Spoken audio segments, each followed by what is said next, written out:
अस्सलाम वालेकुम। आज मैं आपके साथ एक बहुत ही आसान तरीका जो है वो अपने घर रह के आप अपने फ़र्नीचर को कैसे चमका सकते हैं बिना किसी की हेल्प के। और ये ख़वातीन जो हैं वो ख़ुद ही घर में अकेले कर सकती हैं, इतना भी कोई मुश्किल काम नहीं है। इसके लिए सिर्फ़ क्या करना है, सबसे पहले आपने अपने पूरे फ़र्नीचर की डस्टिंग करनी है। जहाँ-जहाँ आपको डस्ट नज़र आती है आपने अच्छी तरह जो है उस डस्टिंग को क्लीन करना है और पूरे फ़र्नीचर के जो मट्टी हुआ जो एरिया है उसको भी पानी के साथ जो है वो आपने साफ़ कर देना है, क्योंकि अक्सर जो है हमारा ये ब्यूटी बॉक्स होता है वहाँ पे बेस वगैरह के निशानात होते हैं, तो जो कि बहुत ही ज़्यादा गंदे लगते हैं। और आजकल फर्नीचर जो है वो मैट आ रहा है।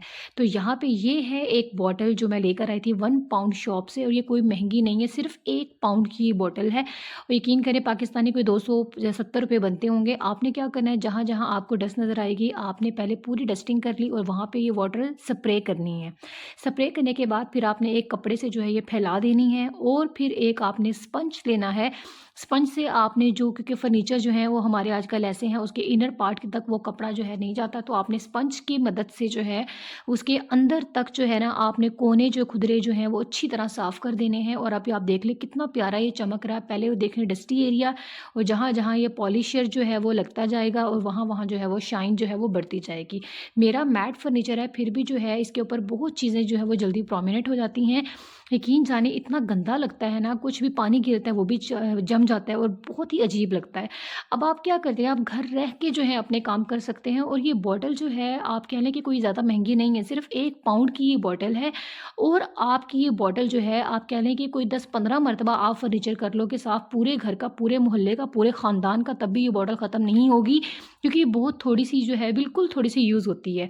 अब इसकी शाइन देख लें, क्योंकि हम बाज़ार से जितनी महंगी पॉलिश कर लें, क्योंकि हमारे घर में बच्चे हैं, डेफ़िनेटली सबके घर में बच्चे होते हैं, तो वो सबका फर्नीचर जो है वो ऐसे ही गंदा हो जाता है। फिर आप उसको बाज़ार से महंगी वाली पॉलिश करवाएँ, जैसी भी करवाएँ, गंदी तो हो जाएगी।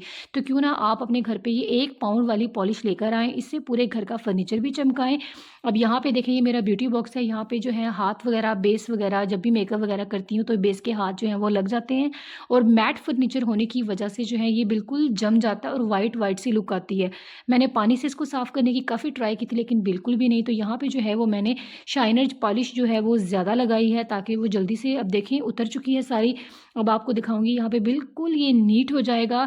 थोड़ी-सी मेहनत रिक्वायर्ड होती है, सिर्फ़ 5 मिनट में यकीन जाने ये मैंने पूरा अपना फर्नीचर जो है वो पॉलिश कर लिया।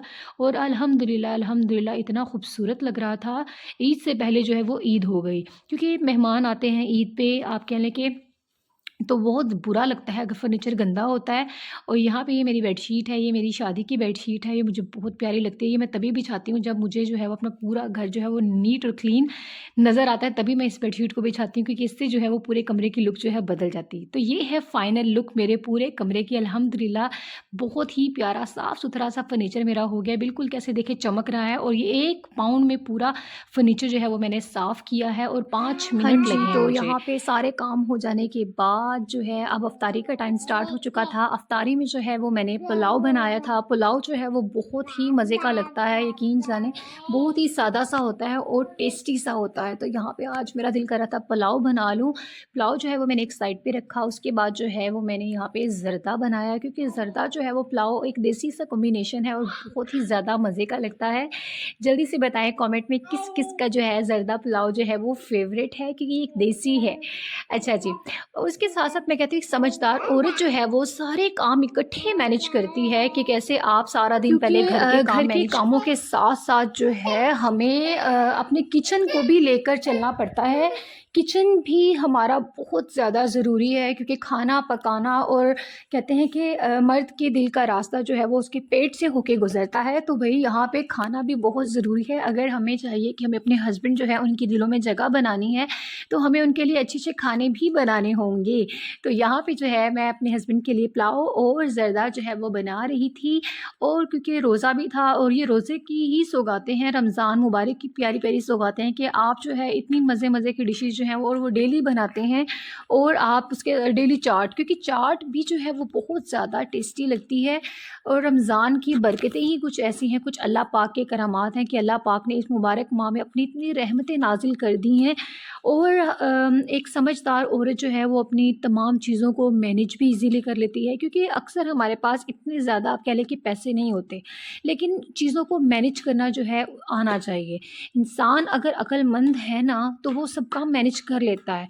और एक औरत जो है उसको अक्लमंद होना बहुत ज़्यादा ज़रूरी है, क्योंकि औरत अक्लमंद होगी तो वो अपने घर को सँभाल कर रखेगी, अपने बच्चों का ख़्याल रखेगी, अपने हस्बैंड का ख़्याल रखेगी, और भी बहुत सारे काम हैं अपने घर के, उनको भी वो समेट के रखती है। तो यहाँ पे जो है वो मेरा ज़र्दा जो है वो रेडी हो चुका था, पुलाव भी अल्हम्दुलिल्लाह रेडी हो चुका था, और माशाल्लाह से इतना डिलीशियस लग रहा था। और उसके बाद जो है मैंने कहा चलो अब थोड़ी-सी फ्रूट चाट भी बना लूँ, क्योंकि फ्रूट चाट भी बहुत ज़्यादा ज़रूरी है।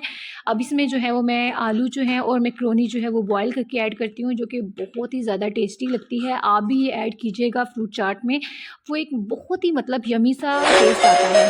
और मिलते हैं अगले व्लॉग में, तब के लिए अल्लाह हाफ़िज़। दुआओं में याद रखिएगा।